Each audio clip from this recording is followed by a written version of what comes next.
selamat siang anak-anak, khususnya untuk anak-anak kelas 11 TKJ SMK Negeri 4 Kupang ya. Jadi jumpa lagi dengan Pak Vicky di pelajaran administrasi sistem jaringan. Oke, jadi kali lalu kita sudah membahas beberapa teori, materi-materi tentang kompetensi dasar yang pertama ya, menerapkan sistem operasi jaringan. Jadi kali ini kita akan sedikit maju pada prinsip menerapkan sistem operasi jaringan. Jadi kalau kita berbicara tentang menerapkan sistem operasi jaringan, yang pertama kita harus menguasai dulu apa itu sistem operasi jaringan. Nah, itu materinya Pak sudah kasih.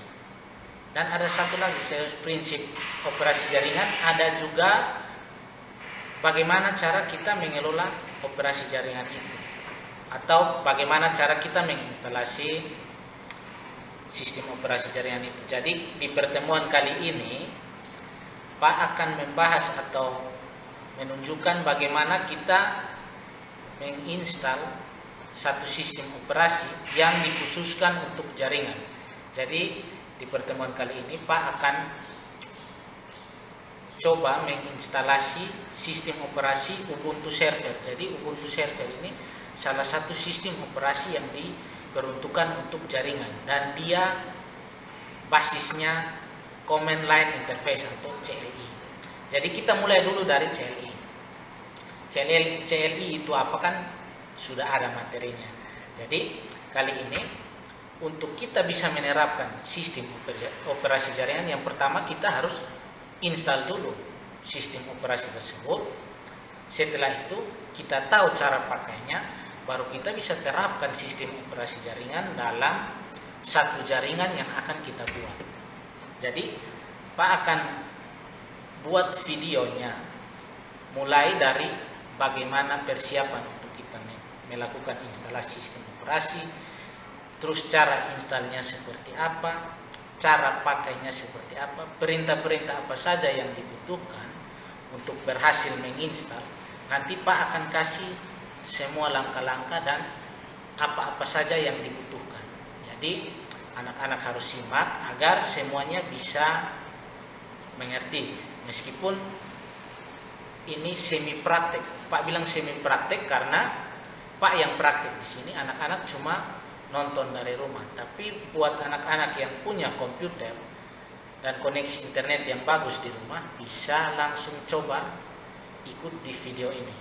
Oke, jadi tanpa panjang lebar, anak-anak silakan tonton cara instalasi Ubuntu Server yang Pak akan buat hari ini. Oke? Baik, jadi kita langsung mulai saja ya. Jadi kali ini Pak akan kasih tunjuk cara instalasi Ubuntu Server ya. Jadi ini satu sistem operasi yang dikhususkan untuk mengelola jaringan. Jadi Ubuntu Server ini apa? Dia salah satu sistem operasi untuk server yang dikembangkan oleh vendor Kenocycle.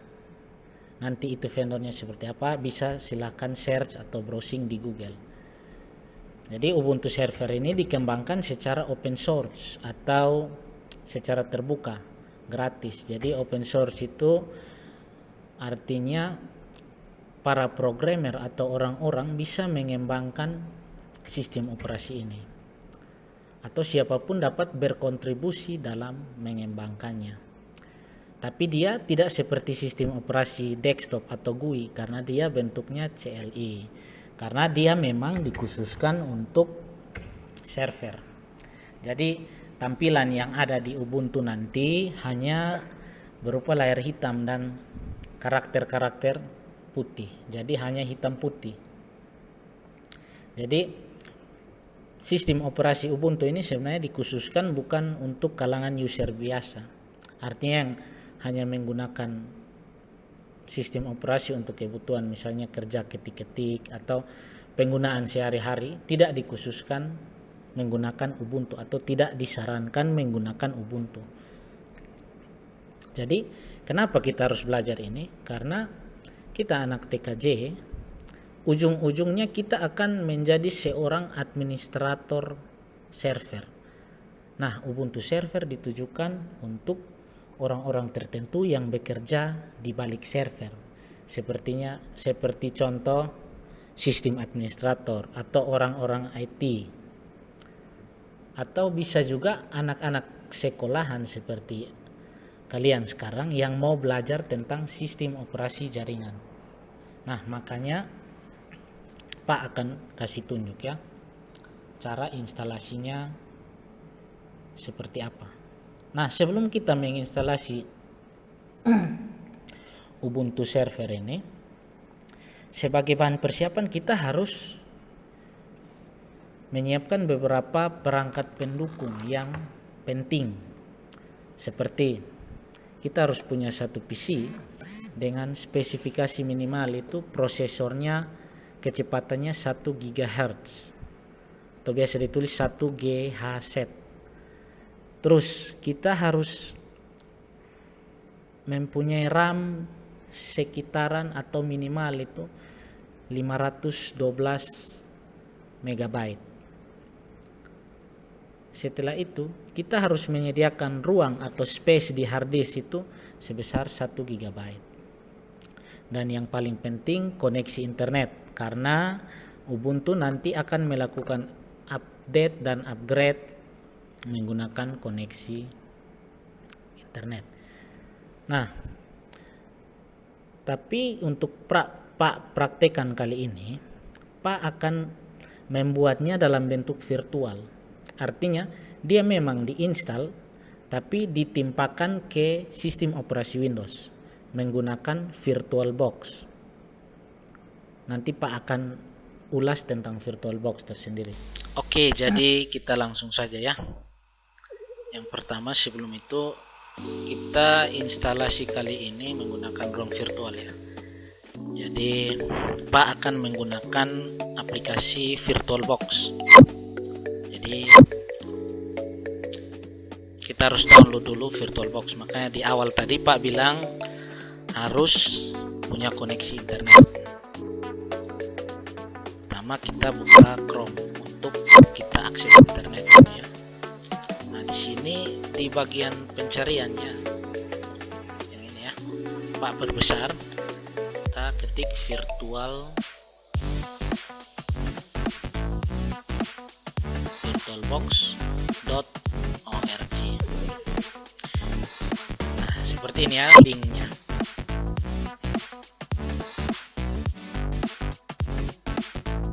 Oke, jadi Pak sudah download, cuma Pak kasih tunjuk caranya supaya nanti kalau anak-anak mau coba download bisa ya.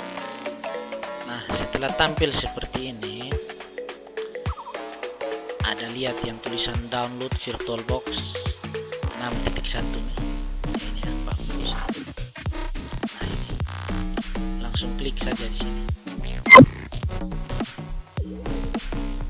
Nah, setelah terbuka, kita cari platform package-nya yang Windows ya. Untuk Windows, kalau kita mau install di sistem operasi Linux atau lain, pilih yang jenisnya sama dengan sistem operasi kita.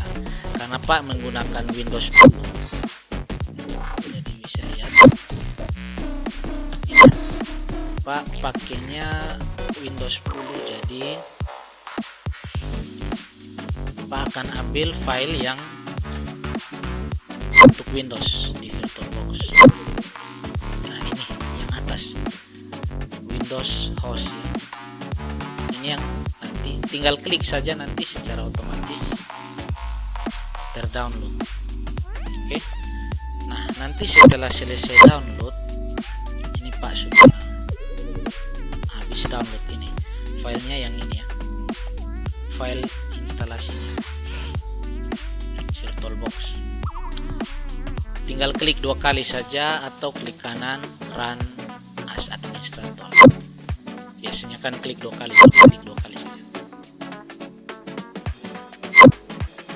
Tunggu sampai muncul window atau tampilan baru. Nah, seperti ini. Welcome to the Oracle. Nah, di bagian sini pilih saja next.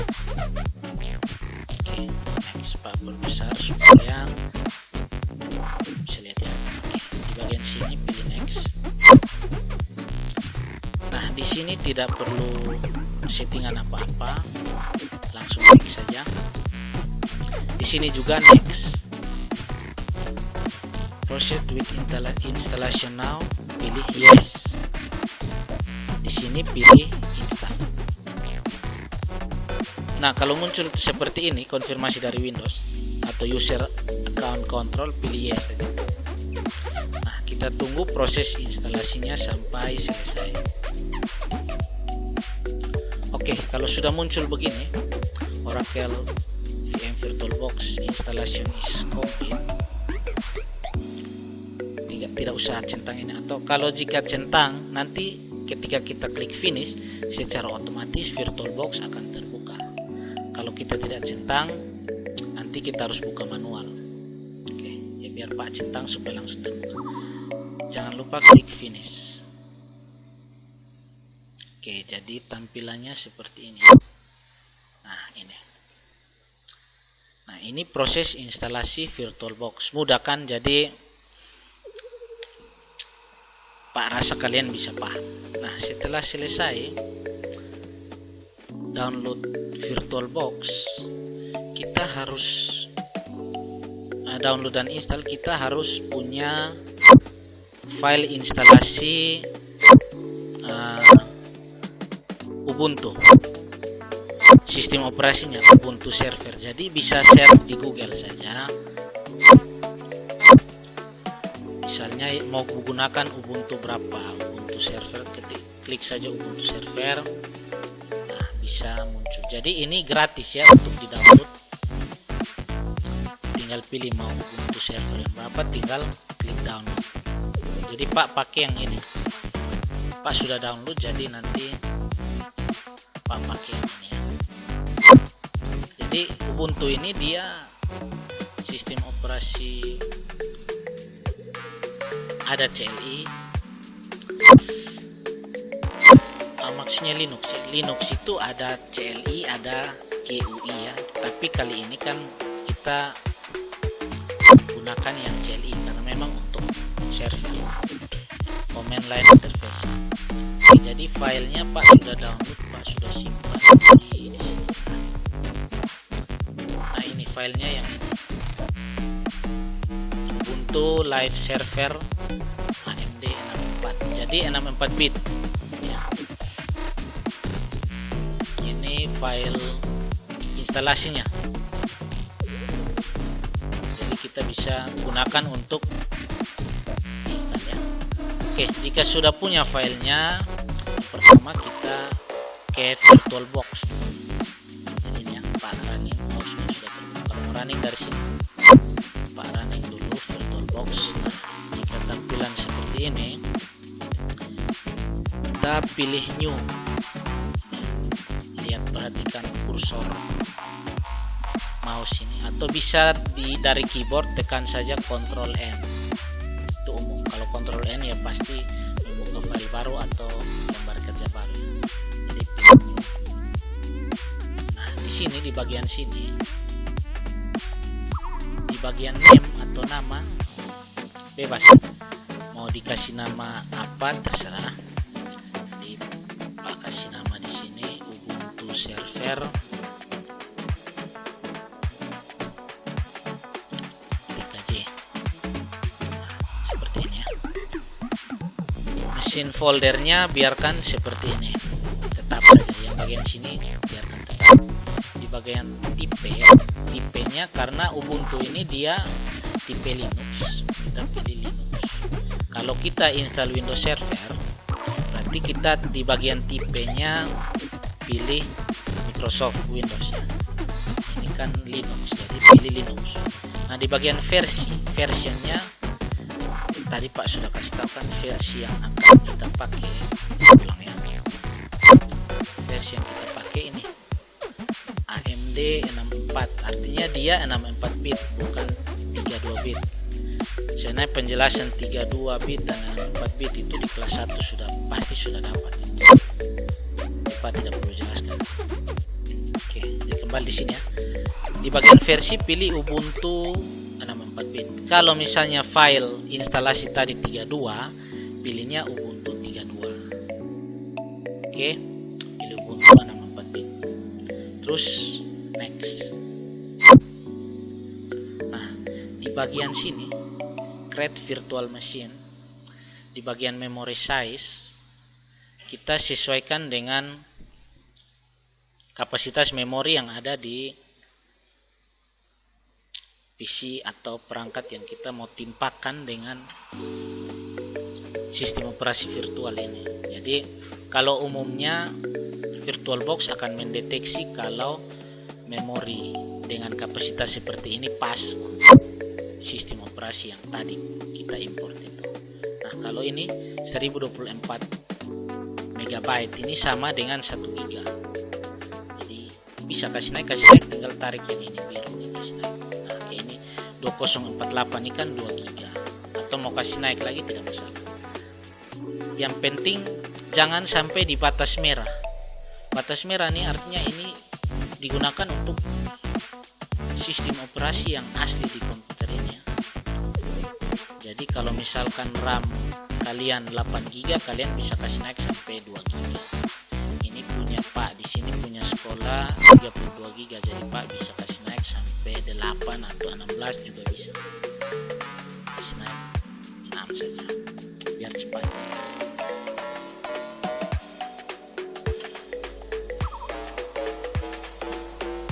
Oke, di bagian sini pilih next saja. Oke, setelah selesai atur memory size nya, pilih next ya. Nah, di bagian sini kita akan memilih ruang untuk menyimpan file instalasi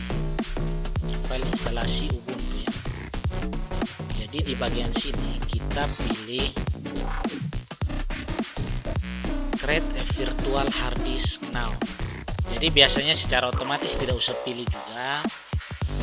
VirtualBox akan merekomendasikan ini yang tengah. Lihat ada tanda hitam nih. Terus pilih create. Nah, di bagian hard disk file type biasanya gunakannya VDI itu virtual disk image. Nah, kalau misalnya Pak kasih tahu sedikit yang kelas 3 baru-baru UNBK itu gunakannya VHD, virtual hard disk. Ya, perbedaannya ada itu nanti ya, kalau ada waktu Pak akan bahas itu. Jadi kita pilihnya VDI, jangan salah pilih karena nanti tidak cocok dengan file instalasinya ya. Jadi pilih VDI. Setelah itu next saja. Nah, di bagian sini, di bagian fisik storage-nya atau fisik penyimpanannya kita pilih dynamic alokasi, artinya bisa berubah-ubah. Jadi kita tidak perlu repot-repot atur ukuran untuk penyimpanannya, tapi dia secara otomatis sistem akan mengecek, oh ini PC cocoknya ruangannya seperti ini, makanya dibilang dynamic. Oke, pilih next saja. Nah, di bagian sini lihat yang ini, yang 4 blok ini dari sistemnya minimal 10 GB direkomendasikan, tapi kita bisa kasih lebih. Nah, di bagian sini ini akan terdeteksi berapa total hard disk atau total penyimpanan hard disk kita. Kalau di ini PC kan 2 tera, jadi dia di bagian akhirnya ini di kursor nih 2 tera. Tapi karena rekomendasinya 10 ya, tidak masalah, Pak pakai 10 saja. Setelah itu create ya. Nah, setelah kita create akan muncul satu tampilan lagi ini, seperti inilah dia punya previewnya.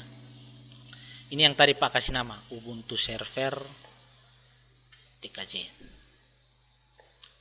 Oke, jadi ini yang pertama ya. Yang berikut kita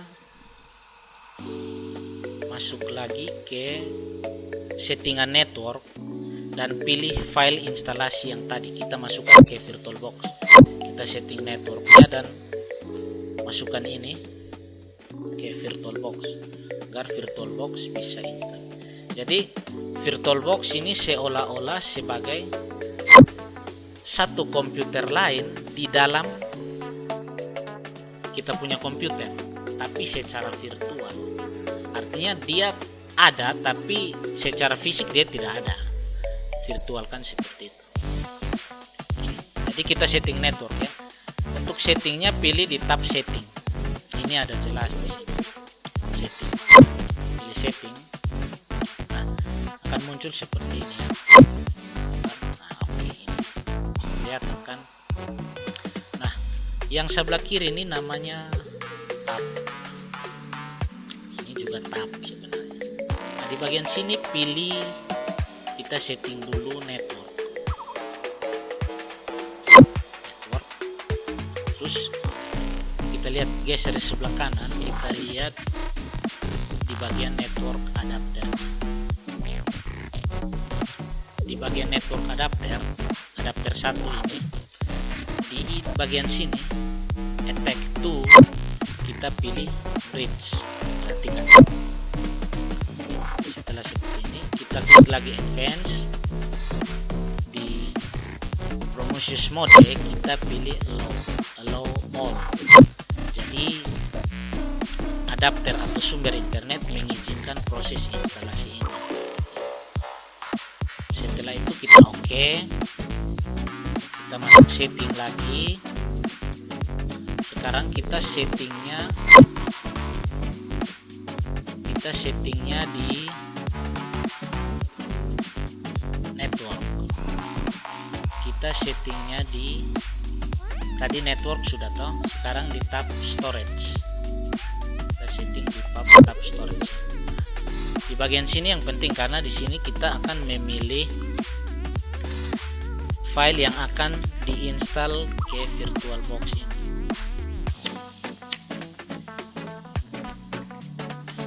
Nah, di bagian sini kita pilih di bagian ini. Perhatikan kursor ya. Di controller IDE kita pilih yang ini. Add optical drive. Kita pilih add optical drive. Nah, akan muncul seperti ini. Nah, di bagian sini kita akan membuka folder tempat penyimpanan file instalasi Ubuntu yang mau kita install. Jadi sini kita pilih add saja. Add di atas add. Nah, terbuka.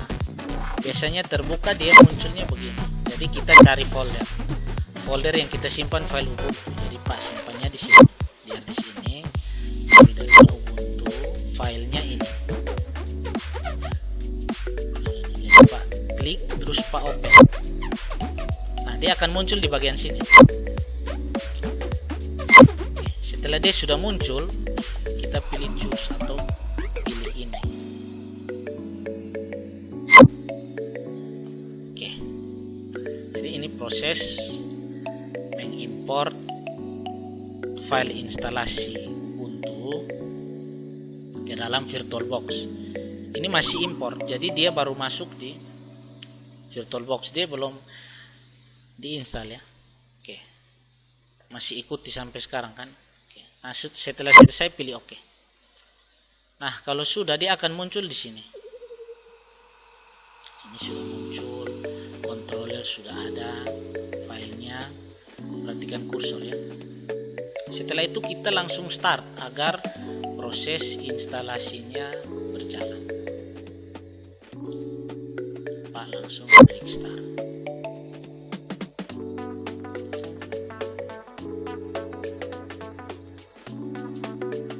Seperti ini ya.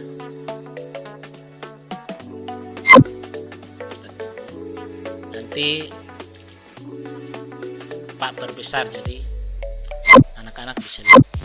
Jadi nanti selama proses instalasi ini kita hanya bisa berinteraksi dengan PC menggunakan keyboard saja, tidak pakai mouse, karena prinsip CLI, interaksi CLI kan seperti itu, hanya menggunakan keyboard sebagai media input, dan dia berinteraksi menggunakan komen atau atau karakter-karakter khusus. Tampilannya pun hanya layar hitam dan tulisan yang putih. Jadi yang materi lalu Pak bilang CLI itu, ini sudah tampilannya seperti itu. Jadi ini sudah mulai proses instalasi. Kita tunggu. Nah, kalau sudah muncul dan tampilan seperti ini, tampilan ini bagian pemilihan bahasa. Jadi silakan pilih bahasa yang anak-anak paham. Kalau bisa bahasa Itali, pilih Itali. Jadi sini hanya ada bahasa Indonesia, saya tidak ada. Jadi pilih bahasa yang umum ya. Yang umum kira-kira kalian bisa paham lah. Jadi karena Pak cuma paham Inggris sedikit-sedikit, jadi Pak pilih bahasa Inggris. Nah, ini interaksinya kalau mau pindah, geser atau klik anak panah pada keyboard ya. Arah atas, arah bawah ya. Nah, seperti ini ya. Sini Inggris, jadi setelah pilih, dan untuk pilihnya enter. Makanya ada keterangan di atas, use up, down, and enter keys to select your language. Oke. Jadi English, enter. Nah, di bagian sini installer update tersedia. Di sini tidak perlu banyak-banyak, kita langsung continue saja. Lihat tulisan continue, di sini ada continue without updating ya. Pilih terus enter. Nah, di bagian sini ini tampilan keyboard layout. Jadi English dalam kurung US nih, ini tampilan keyboard QWERTY yang sering digunakan sekarang di handphone itu kan QWERTY, di keyboard laptop apa semua itu QWERTY ya. Jadi tidak perlu disetting lagi, kecuali kalian punya cara mengetiknya beda. Setelah itu pilih done atau sudah. Nah, di bagian sini tadi Pak bilang butuh internet, karena di bagian sini sistem akan mendeteksi IP address kalau kita terhubung ke internet. Biasanya kalau yang sudah paham, mereka akan melakukan penyetingan IP atau memberikan IP secara manual ya. Di sini lihat ini. Di sini nih, ini manual. Tapi kalian bisa lihat di bagian DHCP V4 192.168.1.11/24 itu karena komputer Pak sudah terhubung ke internet, jadi secara otomatis dia akan mendapat IP address. Kenapa dia mendapat IP address? Karena ada prinsip DHCP di sini, Dynamic Host Configuration Protocol. Itu nanti kita sampai di situ. Dynamic host ya. Nah, sampai di sini tinggal pilih done saja. Nah, di bagian sini kalau kita menggunakan proxy, silahkan isi proxy address ini. Isi sesuai dengan proxy yang kalian gunakan. Tapi jika tidak, bisa skip saja dengan memilih done. Nah, di bagian sini juga sama. Pilih dan saja, kita skip saja. Oke. Setelah itu ini masuk paduan untuk konfigurasi penyimpanannya, penyimpanan untuk sistem operasi ini ya. Tapi biasanya di sini, ini di awal VirtualBox tadi kan sudah Pak jelaskan ya, kapasitas harddisk berapa, kita settingnya harus sesuai ya. Jadi sudah disetting, jadi tidak perlu di sini lagi. Kalau tadi di storage belum disetting, kita harus settingnya di sini. Tapi karena tadi sudah, kita lewatkan saja. Sama di sini pun sama. Kita done saja. Nah, setelah selesai di sini confirm destructive action. Di sini dia mulai mempartisi atau mempersiapkan harddisk yang akan kita install sistem operasi Ubuntu ini. Jadi pilih continue. Nah, setelah itu, setelah continue akan muncul profile setup. Jadi di sini ini yang digunakan untuk kita login ke server nanti. Jadi di bagian your name kita ketikkan nama kita atau nama sistem operasi yang nanti kita gunakan. Pak contoh ini pembelajaran, jadi Pak kasih namanya web server TKJ. Nah ini ya. Nah server name ini nama server. Ketika kita online nanti orang kenal servernya namanya siapa. Karena ini TKJ punya, jadi Pak kasih nama server TKJ. Nah untuk username bisa kasih nama kita atau nama siapapun, terserah Pak. Coba kasih contoh di sini Vicky TKJ. Passwordnya silahkan isi.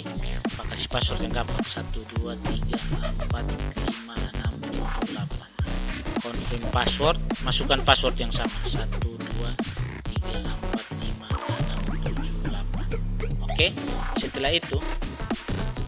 setelah itu pilih dan. Oke, sudah paham kan di sini? Nanti kalau belum jelas bisa tanya Pak nanti ya. Pilih dan. Nah di sini ini untuk yang paham saja SSH. SSH itu nanti kita sampai juga, tapi karena nanti Pak perlu SSH, jadi Pak pilih juga SSH. Nah, setelah itu kita dan. Nah di sini fitur server snaps, artinya fitur-fitur yang disediakan oleh Ubuntu server ini. Kalau kalian sudah sampai tingkat atas, kalian pasti butuh ini server-server ini. Tapi ini untuk pembelajaran. Nanti kita masuk ke tingkat yang mengadministrasi server baru kita perlu ini. Jadi kalau mau perlu tinggal pilih saja enter saja. Jadi sini kita lewatkan dulu. Nah,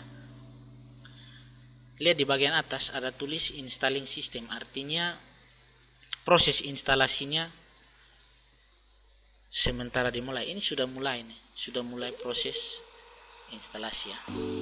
Jadi kita tunggu saja sampai selesai. Nanti videonya Pak percepat supaya jangan terlalu lama ya video ini.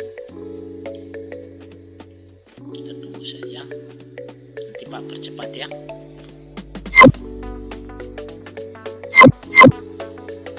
Oke, jadi bisa lihat tulisannya di situ, downloading and installing security update. Artinya proses instalasinya sudah selesai ya, makanya muncul di bawah, lihat yang hijau ini ada view log atau cancel update and reboot. Jadi kalau yang paket internetnya banyak bisa update, kasih tinggal saja di update. Kalau mau langsung reboot juga tidak masalah, bisa. Tapi proses instalasinya sebenarnya sudah selesai yang seperti ini. Jadi bisa lihat di line orange tuh ada tulisan installation komputernya sudah selesai instalasi. Nah, lihat dari CLI itu seperti ini. Hanya berinteraksi dengan keyboard menggunakan karakter-karakter atau komen-komen khusus. Tampilannya pun tidak seperti sistem operasi yang ini. Kalau yang Pak gunakan sekarang ini kan GUI, makanya ini icon seperti video Pak. Kalau Pak mau buka Google Chrome, Pak tinggal klik Google Chrome dan terbuka. Itu GUI, graphical user interface. Jadi interaksi menggunakan gambar, grafis atau icon-icon tertentu. Tapi kalau yang ini jadi harus menggunakan perintah-perintah khusus. Oke, jadi di sini Pak cancel update saja, Pak reboot. Oke. Jadi kita tunggu saja.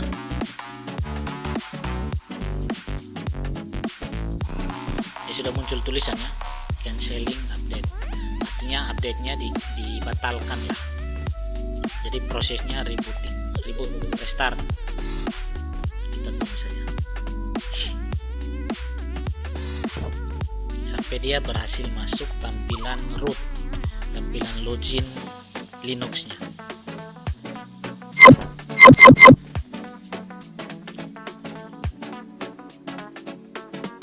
buat yang mau coba bisa chat Pak supaya Pak kasih file instalasinya ya, VirtualBox dan Ubuntu. Jadi ini nanti Pak akan kasih bertahap. Kita akan membangun satu server dan kita akan jadi administratornya. Jadi awalnya Pak akan yang ini Pak kasih tahu cara install sistem operasi server. Setelah itu Pak akan kasih tahu cara pakainya dan cara buat servernya. Nah, kita tunggu saja prosesnya selesai ya. Dia reboot dan dia akan masuk kembali ya. Nah, bisa anak-anak lihat di situ hanya angka-angka dan huruf-huruf, terus layarnya hitam. Inilah CLI. Jadi ini dia sudah selesai instalasi dan proses masuknya. Nah, bisa lihat kan di situ. Nanti Pak perbesar. Di bagian sini nama servernya sudah muncul. Jadi Pak tadi kasih nama server TKJ, sini dia muncul server TKJ login.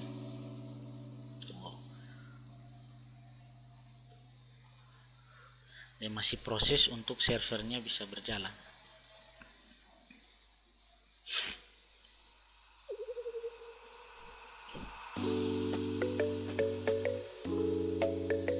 Jika ada pertanyaan nanti jangan malu-malu tanya Pak, jangan takut. Mau belajar jangan takut.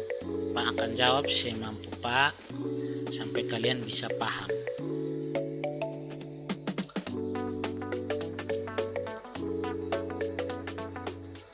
Kita tunggu saja prosesnya. Memang ini kan awal booting.